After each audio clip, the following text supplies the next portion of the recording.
வாழ்க வையகம், வாழ்க வளமுடன்.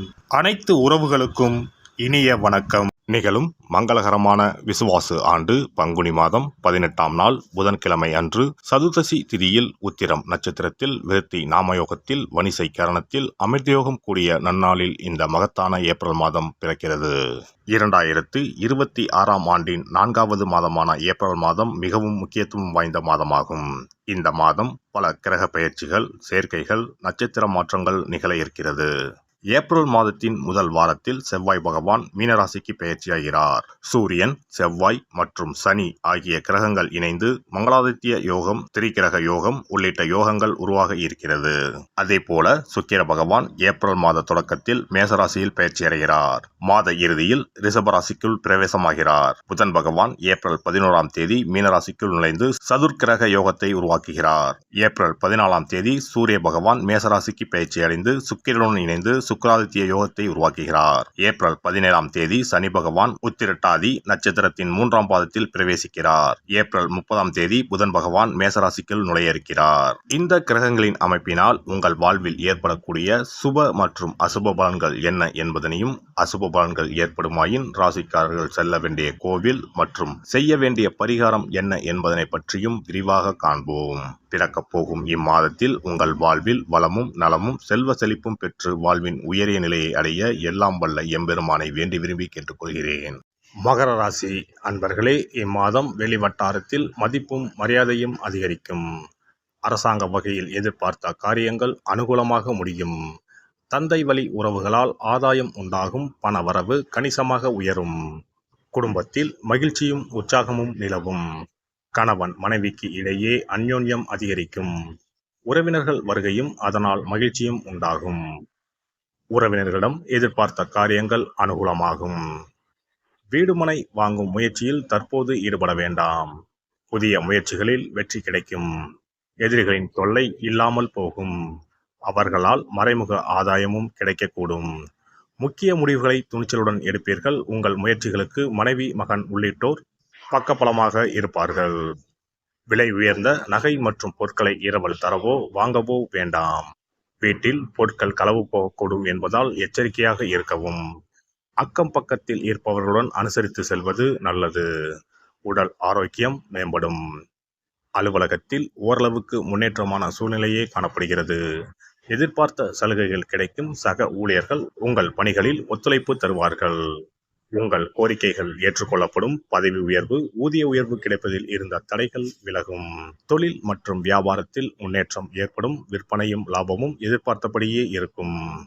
அரசாங்கத்திடம் எதிர்பார்த்த லைசென்ஸ் போன்ற விஷயங்கள் எளிதாக முடியும்.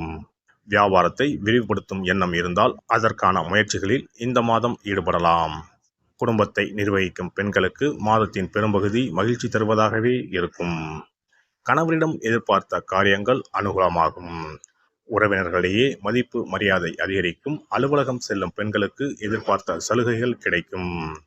வியாழக்கிழமைகளில் தட்சிணாமூர்த்தி வழிபாடும், ஞாயிற்றுக்கிழமைகளில் சரபேஸ்வரர் வழிபாடும் நலம் சேர்க்கும். ஒரு முறையாவது குலதெய்வத்தையும் இஷ்ட தெய்வத்தையும் ஒரே நாளில் சென்று தரிசித்து வாருங்கள். கடன் பிரச்சனைகள் தீரும். குடும்பத்தில் மகிழ்ச்சி நிலவும். மன நிம்மதி உண்டாகும். சிறப்பு தொகுப்பு. கண் திருஷ்டிகள் அகன்று தடைப்பட்டு கொண்டிருக்கும் காரியங்கள் நிறைவேற செய்ய வேண்டிய பரிகாரம் என்ன என்பதனை பற்றி காண்போம். வாழ்க்கையில் நல்ல நிலையில் இருந்தவர்கள் கூட திடீரென்று பொருளாதாரம் இழந்து மன கஷ்டங்களுடன் வாழும் நிலை ஏற்படும். இந்த நிலை எதனால் ஏற்பட்டது என்று ஆராய்ந்து பார்த்தால் பெரும்பாலும் அவர்களின் மீதான கண் திருஷ்டிதான் காரணமாக இருக்கும். கல்லடி பட்டாலும் கண்ணடி படக்கூடாது என்று சொல்வார்கள் அல்லவா? அது உண்மைதான். இது போன்ற பிறரின் பொறாமை கொண்ட கண் திருஷ்டியினால் பலரின் வாழ்க்கை சிரமத்திற்கு ஆளாக நேரிடும். இது போன்ற கண் திருஷ்டிகளிலிருந்து எப்படி தப்பிப்பது?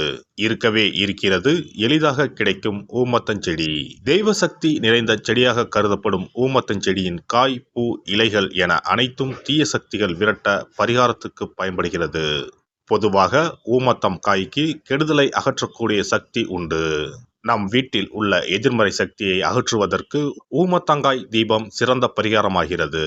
தெய்வீக மகத்துவம் நிறைந்த ஊமத்தங்காய் மற்றும் பூவையும் எடுத்துக்கொள்ளுங்கள். வீட்டுக்கு அருகில் இல்லை என்றால் நாட்டு மருந்து கடைகளில் கிடைக்கும். இந்த 2 பொருட்களையும் மஞ்சள் தண்ணீரை கொண்டு நன்றாக கழுவி விடுங்கள். சிறிது நேரம் அவற்றிலுள்ள ஈரம் போக ஆறவிட்டு பிறகு அவற்றை ஒரு மஞ்சள் துணியில் குலதெய்வத்தை வேண்டி ₹1 நாணயத்தோடு சேர்த்து முடிந்து வீட்டின் நிலைப்படியில் கட்டி தொங்கவிடுங்கள். இந்த முடிச்சை வெள்ளிக்கிழமை அல்லது ஞாயிற்றுக்கிழமைகளில் தயார் செய்து வாசல் படியில் கட்டுவது சிறப்பு. தினமும் வீட்டில் தீபம் ஏற்றி காண்பிக்கும் போது இந்த முடிச்சுக்கும் காண்பிக்கவும். இதேபோல் ஊமத்தம் இலைகள் கிடைத்தால் அந்த இலைகளை சுத்தமான மஞ்சள் தண்ணீரில் கழுவிவிட்டு அவற்றை கொண்டு வீட்டில் இருக்கும் விநாயகருக்கு திங்கள் கிழமைகளில் தொடர்ந்து அர்ச்சனை செய்து வர வேண்டும். ஊமத்தம் பூவையும் விநாயகருக்கு சூட்டலாம். 3 வாரங்கள் தொடர்ந்து திங்கள் கிழமைகளில் விநாயகருக்கு ஊமத்தை இலையால் அர்ச்சனை செய்து ஊமத்தம் பூவை சூட்டி வழிபட்டால் வீட்டில் உள்ள கெட்ட சக்தி நடமாட்டம் மற்றும் கண் திருஷ்டிகள் தீரும். ஊமத்தம் செடியும் சிவபெருமானுக்கு உகந்த இலை ஆகும். இந்த ஊமத்தங்காய் வைத்து சிவபெருமானுக்கு தீபம் ஏற்றி வழிபடுவதன் மூலம் நமது பிரச்சனைகளில் இருந்து எளிதாக விடுபட முடியும். முதலில் 2 ஊமத்தங்காய்களை எடுத்துக்கொள்ள வேண்டும். அவற்றின் மீது முட்கள் இருப்பதால் மிகவும் கவனமாக கையாள வேண்டும். ஊமத்தங்காயின் காம்பு பகுதிகளை வெட்டி கொண்டு கத்தியை பயன்படுத்தி ஊமத்தங்காயின் உள்ளே இருக்கும் விதை பகுதியை முழுவதுமாக நீக்கிவிட வேண்டும். பின்னர் 2 அகல் விளக்குகள் மற்றும் விளக்கு வைப்பதற்கான 2 தட்டுகளை எடுத்து சுத்தம் செய்து அவற்றிற்கு மஞ்சள் குங்குமம் போட்டு வைத்துக் கொள்ள வேண்டும். பின்னர் 2 தட்டின் மீதும் ஒவ்வொரு அகல் விளக்கை வைத்துக் கொள்ள வேண்டும். அதன் பிறகு எப்போதும் பூஜை செய்வதற்கு வைப்பது போன்ற வெத்தலைப்பாக்கு, பழம் போன்றவற்றை வைத்துவிட்டு 2 விளக்குகளையும் ஏற்றி சிவபெருமானை மனதார வேண்டிக் கொள்ள வேண்டும். எனக்கு இருக்கும் பிரச்சனைகள் அனைத்தும் தீர்ந்து இன்பமான வாழ்க்கை கிடைக்க வேண்டும் என வேண்டிக் கொள்ள வேண்டும். இந்த பூஜையை வெள்ளிக்கிழமை அன்று தொடங்கினால் தொடர்ந்து 9 வெள்ளிக்கிழமைகள் செய்ய வேண்டும். ஊமத்தங்காயின் மீது எவ்வாறு முட்கள் இருக்கிறதோ அதுபோல நமது வாழ்க்கையில் இருக்கும் முட்கள் போன்ற பிரச்சனைகளை அவை தீர்த்து வைக்கின்றன. இந்த பூஜையை நாம் தொடர்ந்து செய்து வருவதால் நம் மீது இருக்கும் கண் திருஷ்டிகள் அகன்றுவிடும். தீராத துயரங்கள் தீர்ந்துவிடும். பணம் நகை நம்மிடம் பெருகி வரும். சிலருக்கு கையில் சுத்தமாக பணம் இருக்காது. வறுமை தாண்டவமாடும். கடன் தொல்லையால் கஷ்டப்படுவார்கள். பண பிரச்சனையில் சிக்கி கொண்டிருப்பவர்கள் இந்த தீபத்தை ஏற்றினால் 3 வாரங்களில் நல்ல பலனை பெற முடியும். தொழிலில் நல்ல முன்னேற்றம் இருக்கும். கடன் பிரச்சனைகள் தீரும். உறவினர்களிடையே பகைமை இருந்தால் அவையும் மறைந்துவிடும். நோய்வாய் உள்ளவர்கள் இந்த தீபத்தை ஏற்றுவதன் மூலம் நல்ல பலனை பெற முடியும். பொதுவாகவே எந்த பரிகாரம் என்றாலும் அதை முழு நம்பிக்கையுடன் செய்தால் மட்டுமே முழு பலன் கிடைக்கும் என்பதை நினைவில் கொள்ளுங்கள். எல்லாம் வல்ல இறையருளால் நீங்களும் உங்கள் அன்பு குடும்பமும் உடல் நலம், நீலாயுள், நிறை செல்வம், உயர் புகழ், மெய்ஞானம் ஓங்கி வாழ்க வளமுடன். இந்த வீடியோ பதிவு உங்களுக்கு பிடித்திருந்தால் லைக் பண்ணுங்க, கமெண்ட் பண்ணுங்க, ஷேர் பண்ணுங்க. மறக்காம சப்ஸ்கிரைப் பண்ணுங்க. பக்கத்துல இருக்கிற பெல் பட்டனை கிளிக் பண்ணுங்க. நன்றி, வணக்கம். ஓம் நமச்சிவாய. சிவாய